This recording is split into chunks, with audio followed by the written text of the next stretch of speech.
అవమానపరచారా, తన రాత ఇంతేనని, తరువాత ఏమోను అని రేపటిని గూర్చి చింతించుచున్నావా? చింతించకన్నా యేసు మాటను మరచావా? మారాను మధురంగా మార్చును చూస్తావా? చింతించకన్నా యేసు మాటను మరచావా?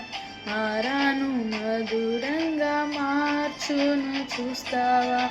కన్నీరేలమ్మా, కరుణించు యేసు నిన్ను విడువబోడమ్మా. కలవరపడకమ్మా, కరుణించు యేసు నిన్ను విడువబోడమ్మా.